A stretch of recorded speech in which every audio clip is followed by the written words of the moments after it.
महाभारत में जो कृष्ण भगवान थे वो कौरवों के बीच गए संदेशा लेके, आखिरी संदेशा। वहां पे भी उनकी भाषा देखिएगा, आप महाभारत अगर सीरीज देखिए तो भाषा देखिएगा, दुश्मन से भी इस तरह से बात कर रहे थे जैसे लगता था गुरु जी से बात कर रहे हैं। ये भाषा की मर्यादा। लेकिन आज ये वही श्याम की धरती है, ये वही पुरुषोत्तम राम की धरती है जहां लोग तहजीब भूल गए कि बात करना कैसा चाहिए। ये वही पुरुषोत्तम राम थे जिनके अपने भाई लक्ष्मण जी को जब शिक्षा लेनी थी ना तो रावण के पैताने बैठे थे कि ये शिक्षा लेना है तो उसके पास झुकना पड़ेगा यहाँ पर। लेकिन आज हम लोग भूल गए हैं कि हमें बात में तो इतना आजकल वो तहजीब ही नहीं रह गया है कि इतना रफ बोल दो कि दुश्मन किसी से पूछा, एक लड़का पूछा तुम्हारा क्या हाल है, तू कर है खराब है, ठीक कर दोगे जब हाल है भाई। आप सबकी जिंदगी में कुछ कठिनाइयां आएंगी, ठोकरें लगेंगे, लेकिन ठोकर खा के संभलना भी जरूरी है। ठोकरें खाकर भी ना संभला तो ये मुसाफिर का नसीब। राह के पत्थर तो अपना फर्ज अदा कर चुके हैं और कभी भी मुश्किलों से घबराइएगा नहीं। कोको कोला कंपनी जब स्थापना हुई थी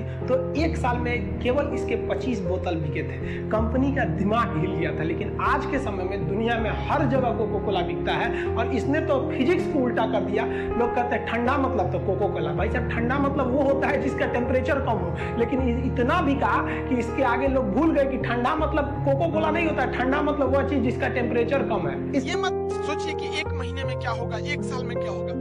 आप ये सोचिए कि अभी जो 24 घंटा आपके पास, इसमें आप क्या कर सकते हैं इस 24 घंटे के अंदर अंदर। क्योंकि कुछ पाने के लिए कुछ खोना नहीं बल्कि कुछ करना पड़ता है। इस समाज का एक दस्तूर है कि आप कब सही थे ये कोई याद नहीं रखेगा, लेकिन आप गलत कब थे ये कोई भूलेगा ही नहीं। तो इस दस्तूर है, ये सबके साथ होता है, इसे लेकर चलना है। समाज की जब दर्द और कड़वी बात जब ये दोनों सहन होने लगे आपसे तो समझ जाइएगा आप जीना सीख गए। हम भी कभी कभी महिलाओं को, लड़कियों को कुछ कुछ बोल देते हैं, आप बुरा नहीं मानेंगे। देखिए क्लास की भी जो लड़की रहती है वो भी समझती है। और जब तक हम हैं किसी के भी पढ़ाई में पैसा बाधा नहीं आएगी। हम शुरू से यही कहते हैं कि अब राजा का बेटा राजा नहीं बनेगा, राजा वही बनेगा जिसमें योग्यता होगी। क्योंकि गरीबों को छोड़कर हम देश को आगे नहीं ले जा सकते। ये बचवा जो है, देखिए गरीबी कितनी बेशरम चीज होती। बेचारा अपने छोटे भाई को कंधे पर लिया है और आगे पेट पालने के लिए पान बेच रहा है। कौन सा यूनिवर्सिटी इसको पढ़ा देगा? कौन एडमिशन देगा इसको? ये पढ़ लेगा दिल्ली में 1 लाख रुपया 2 लाख रुपया फीस देके। ये बड़का बड़का ऑनलाइन जो कंपनी बैठी है वहां पे 60,000 70,000 रुपये ये फीस दे पाएगा?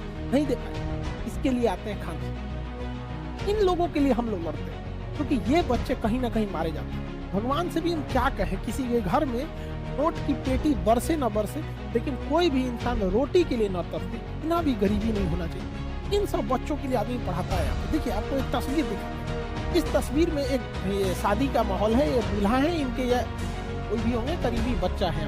कितना खुशनसीब है। इसके लिए हर यूनिवर्सिटी, हर कॉलेज, हर कोचिंग का दरवाजा है।